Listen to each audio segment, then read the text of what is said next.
That's a great analogy. Wow, you could poetry, because my brain is an empty slot. Just looks like what?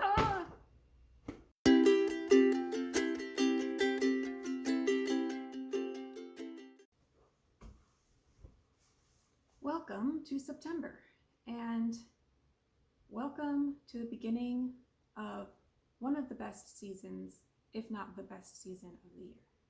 It is autumn, or at least autumn is around the proverbial corner, and it is upon us, and I am so looking forward to it. And in addition to me looking forward to the beautiful weather and all the fun activities, I have this lovely stack of books that I am rip-roaring ready to just dive into. I'm so ready to start reading fall stuff. Last year was the first year that I intentionally sought out like autumn spooky vibe books to read during autumn, and I absolutely loved it, and now I'm never ever going back to my old way of life. So I have 12 books today to go through that I'm going to put on my autumn to be read list, my fall TBR, and I'm going to share them with you because cheers, why not? Let us dive right into it, like a pile of leaves. Okay, first couple of books. This year, I decided at the beginning to have a goal. I wanted to reread one classic every month that I read like a long time ago and I really loved, and I gave it 5 stars, but I wanted to reread it to see if I still love them. So far, they've all remained 5 stars, I think. Maybe there's a few 4.5s in there, but they're great. I love rereading them. I'm so glad I set that goal because I never reread anything. I'm always trying to read new stuff. So I'm really glad that I'm rereading these classics this year. And these 3 are the monthly picks for this year, and they're all pretty hefty. Let's start with September, which I have already started this book, and I am so loving it still, even years after I last read it. This is The Woman in White by Wilkie Collins. It is a old-fashioned, twisty mystery that is great. It is told in 4 parts. So there's 4 different people that have kind of the keys that you need to understand the mystery by the end. And so that's really great. I love it's almost set up like a trial where you hear everyone's point of view and everyone's little key to the mystery. And I really love that unfolding that Wilkie Collins does. He does that in other novels as well. I'm loving this. It's great. I expect this to still remain 5 stars. That is September's read. Okay, October, I wanted something really spooky. Obviously, it's Halloween month. And I thought about doing Frankenstein because I absolutely love Frankenstein, but I actually reread Frankenstein pretty recently. So instead, I decided to go for Dracula. And this is the Barnes & Noble Classics edition. It has black sprayed edges, and it's like this floppy suede cover. I am obsessed with this book. I want every single Barnes & Noble edition now, and it's so chunky. I think it's great. And if you don't know the story of Dracula, you should. You know, he's Dracula. He's a vampire, and we have our hero, and he's going to stop the vampire in the end. That's pretty much all I need to know. It is way more involved than that. It's actually a very beautiful story, and it's great for spooky season. So that's October's classic reread. We also have a book that I last read when I was in high school, so a very long time ago, and that is The Scarlet Letter. And this is kind of a book with a lot of religious undertones. Puritan ideals are questioned. It's early on in American history. It's the story of Hester Prynne, who has had a child out of wedlock. She's not married, she's a single lady, and she has a baby, which is greatly looked down upon. And so she is cast out of society, and the whole story is her life dealing with how she is being ostracized, but the father of her child is unknown. Nobody really knows who it is. And so there's that story of her. It's tragic. It keeps you on the edge of your seat. It's great. I love it. Looking forward to this one as well, obviously. I'm looking forward to all of these books. So let's talk about books that I've already started this month. The Woman in White, I started reading. Great. I love it. And I also started reading a book on my Kindle. It's called The Hazelwood by Melissa Elbert. And I picked this up. It's a young adult fantasy. I don't usually go for young adult books. I do read them because I think that every book has something in it, but they're not my favorite. And I picked this one up on Kindle.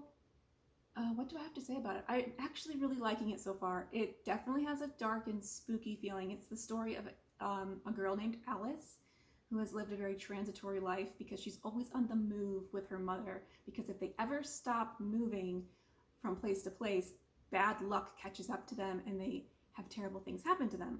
So her whole life she's lived just moving from place to place. And she has a mysterious grandmother who she's never met and doesn't know anything about, who is an author of like a rare and famous book of fairy tales that she's never been able to read. One, because it's very hard to find and it's rare, but it's also so taboo by her mother.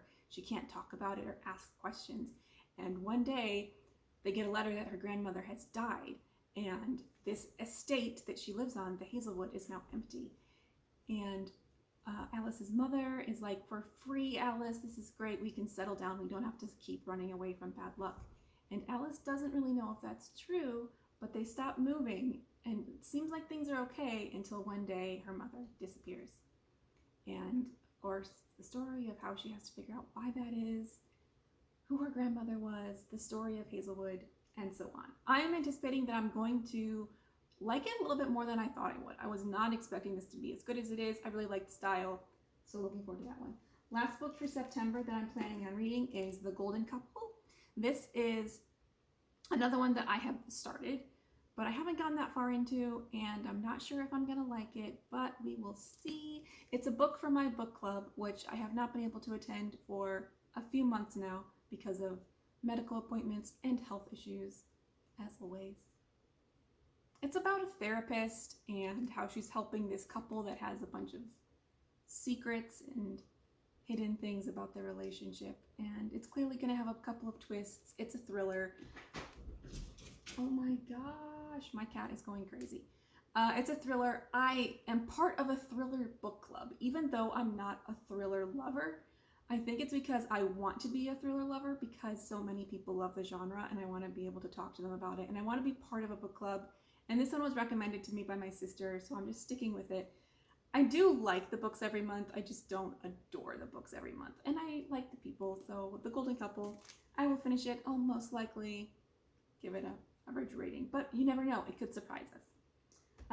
Another book I'm reading in September, it's part of another book club, is The House in the Cerulean Sea by T.J. Klune. And I'm mostly reading this because it's part of book club, but it's also, I've heard, just a book that it feels like a really warm hug, which I feel is what everybody wants in the middle of autumn, is they just want to cozy up with a cup of tea and a good book that feels like a hug. Just warm and happy, cozy vibes. So I'm looking forward to that one. That one was all over BookTube for a long time. It's kind of older. The hype is over now. I feel like everybody has already read it, but I'm always late to the party, and you know what? That's fine. I'm looking forward to that one. I say that after every single blurb. I'm looking forward to that book. I'm looking forward to that book. I need to come up with another thing to say. I'm just really excited for all of these books. Moving into spooky stuff. October. Besides Dracula, I'm going to be reading Halloween Party by Agatha Christie. That is one of the Hercule Poirot books in which we follow our dear detective Poirot, and he's going to solve a murder most likely. I actually don't know anything about this one, but I do have a long-term goal to read every single Hercule Poirot book. I think there's like over 43 or 40, about 45 of them. And I'm like maybe to 15. That might even, yeah, I'm about 15 through, but I'm skipping forward to Halloween Party for October. It's gonna be great. Everybody loves Agatha Christie. She's a mystery genius, and who doesn't love a little bit of murder? Cozy murder, especially. Then we have Practical Magic. I've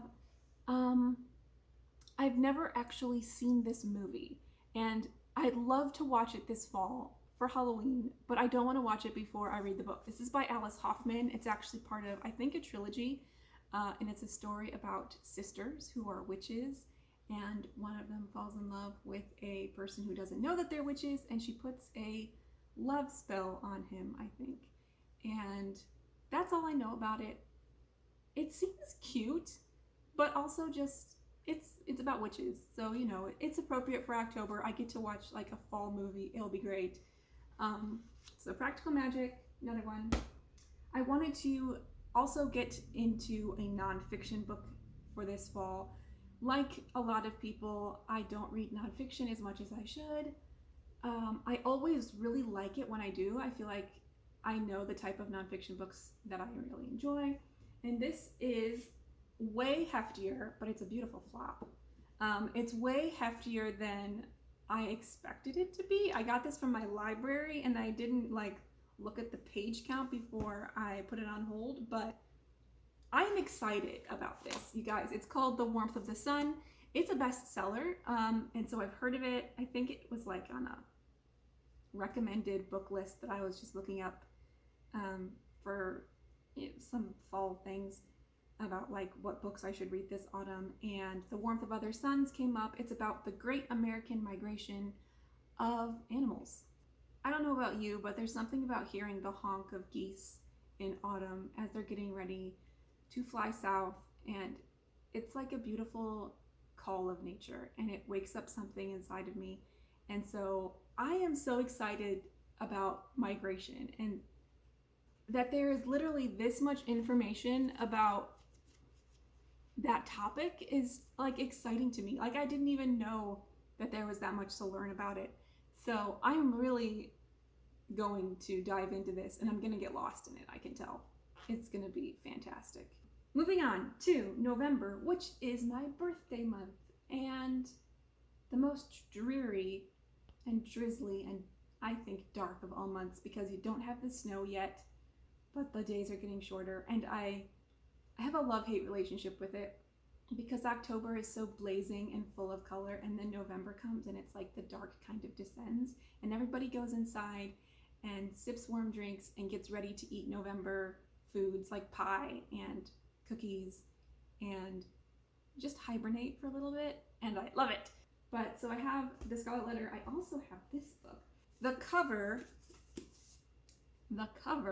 just looks like a fall book to me. I don't know, but I don't know what this is about at all.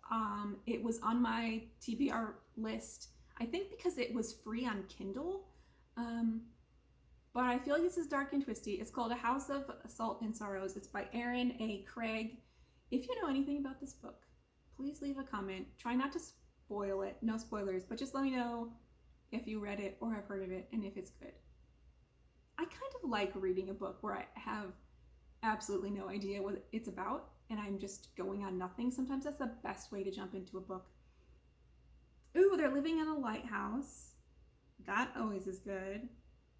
There's something spooky about lighthouses. You know what I mean? You agree. You know what I mean. So they spend their whole life in a lighthouse. I'm not going to read anymore. I don't need to know anymore. That's enough for me. That's good. Spooky lighthouse. I think somebody goes missing. It's always good if somebody goes missing. You know that's a good fall read. Another chunky boy. I mean, this is just a giant book. I kind of can't wait to crack this spine. I just bought this. Jonathan Strange and Mr. Norrell, or Mr. Norrell by Susanna Clark. And I know this is about two men who kind of discover magic and become magicians. And they live in England, which is rainy and has autumn vibes. And that is the extent of what I know. And so I have this whole book to get to know Jonathan Strange and Mr. Norrell and their relationship and what they're going to do. I think it's going to be a lot of fun. This is the last book that I plan on reading for the season of fall. I am getting towards the end of my video, so my words are starting to fail me. I've been talking for too long. The last book for autumn that I'm going to read in November is The Cider House Rules by, I always forget who wrote this, John Irving. Okay, The Cider House Rules by John Irving. I know this is another one where I know there's a film adaptation and it has Leonardo DiCaprio in it, so that is very exciting because he's great. He's a fantastic actor. I usually like everything that he's in. And I know that this is a story about the boys, usually young workers, but also, grown adult men that work and live at a cider house, a old factory I think it's in the 19th century, that essentially presses apples and makes them into cider. That's all I know. There's a lot of books that I've chosen that I really don't know a lot about, but I've heard that they're great, and so I'm just running on recommendations from other people. So I know this is a classic, and it's another movie that I want to watch this season. So yeah, that's it. I hope John Irving does me well. So if you have read any of these books, if you have loved or hated any of these books, if you want to read them and you want to read them along with me during the months that I'm reading them, please let me know. I love talking about books. My friends and family are sick of me doing it, and so I need you to come and supplement this in my life. So please leave a comment about it. I am so happy to be filming this video. I'm so happy to be surrounded by these wonderful books that I've chosen. I'm so happy to be here on the cusp of fall. We've had some beautiful early fall, late summer days lately. Just absolutely perfect. I've been in the garden, I've been outside every day, and I am overjoyed to be here. I've had some hard days, with my eye surgery, and as always with my health problems, they always cause difficulties. But I am genuinely really thrilled to be here, and I hope that you are doing well, and that you are reading well, and that the books in your life are treating you well. Cheers, everyone. Happy reading. I wish I had a sign off. Like YouTubers have a cool sign off and they say the same thing every time. I don't think I'm that type of person, but I do love you from the depths of my heart. You're great, and I will see you next time.